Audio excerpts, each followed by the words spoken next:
How to install oil outlet going to oil cooler from U-Sporty.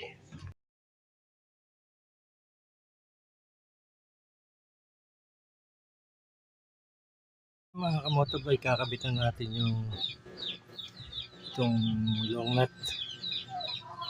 Lagyan lang natin ng steel epoxy.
Okay, nakakabitan natin yung ating outlet para sa ating oil cooler.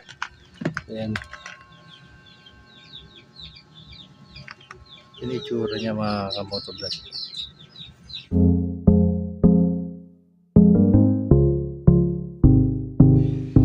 DIY Motovlog.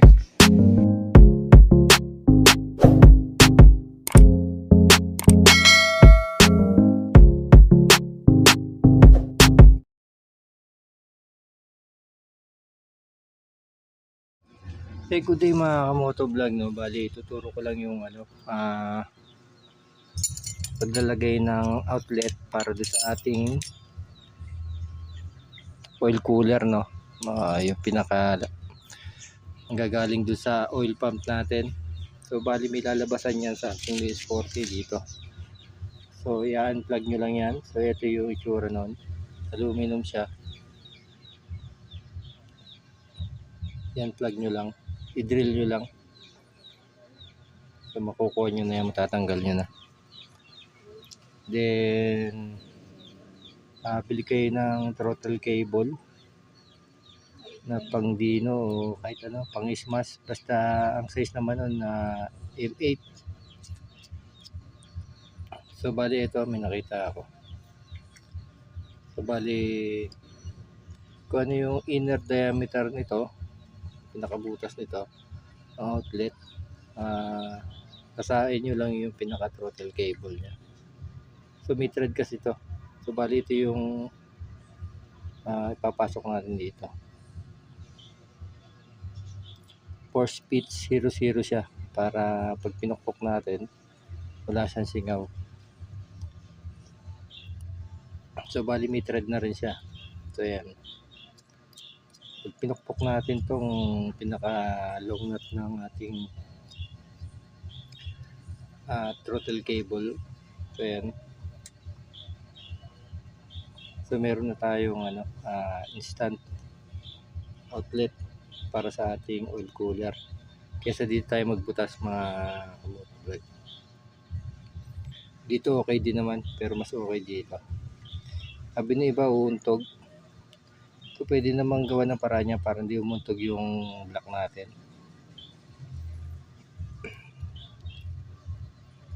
So bali ito ibinala ko sa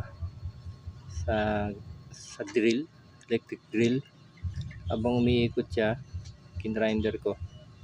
So nakuha natin yung outside diameter para do sa inside diameter naman ng itong labasan ng langis.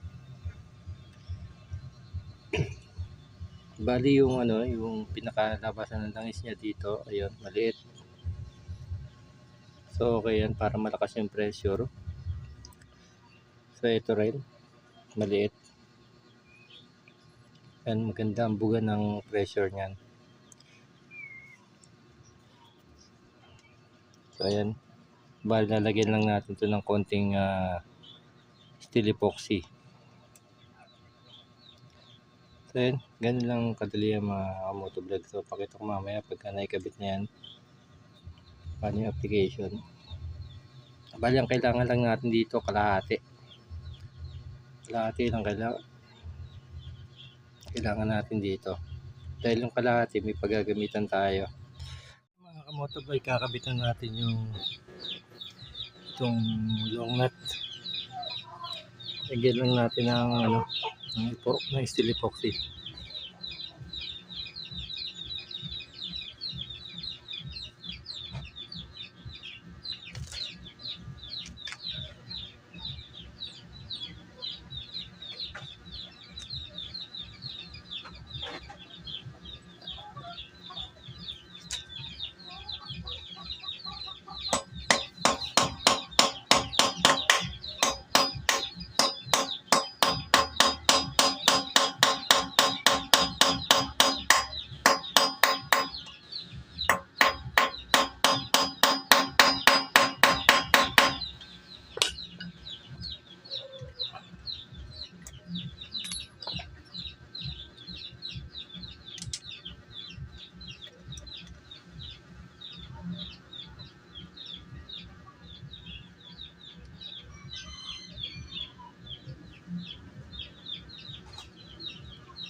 Okay, nakakabitan natin yung yung ating outlet para sa ating oil cooler. Ayan. Yung itsura niya mga kamotovlog. So kabit natin yung block kung uundog. So kabit natin yung block.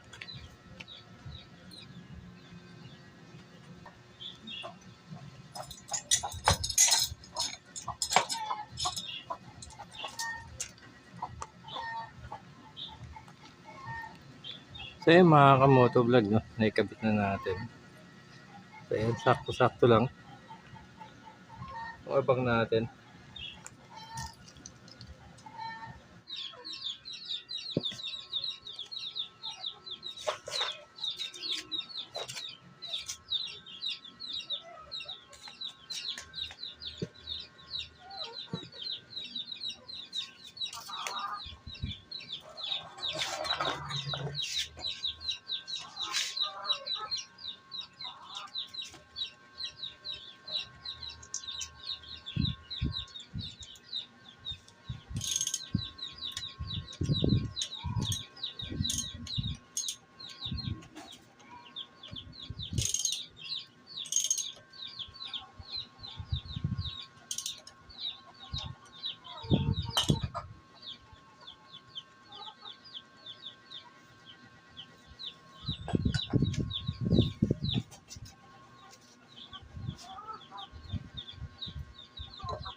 So ayan mga kamotovlog, no, binuo ko muna yung block para hindi kalawangan yung ating mga pyesa sa loob.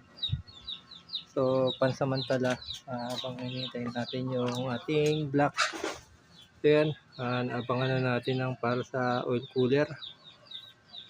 So yung spark plug, ilagay na rin natin muna.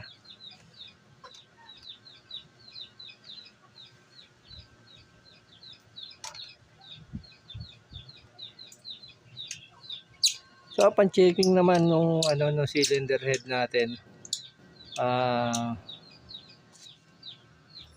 sa tingin ko wala naman tama yung ating rocker arm saka yung pinalit nating cam. Yung hinala ko na lang dito baka yung ating yung mga valve, yung dalawang valve ah, meron doon bumaluktot na, na isa. So yun muna mga kamoto vlog, no. So ito na itsura. So ito na yung kinabit nating outlet. So ayan. So matibay siya mga kamoto vlog.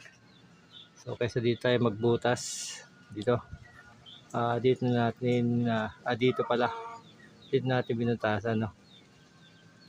Para magandang tingnan. So yung itsura niya mga kamoto vlog. So konting tiis na lang, konting kembot, mabubuo na uli si ating Mio Sporty. So yung itsura niya mga kamoto vlog kapag nakatanggal. Nakakalawang na siya. So matagal na rin ay stock sa inyo ating modification sa uli. Picture natin.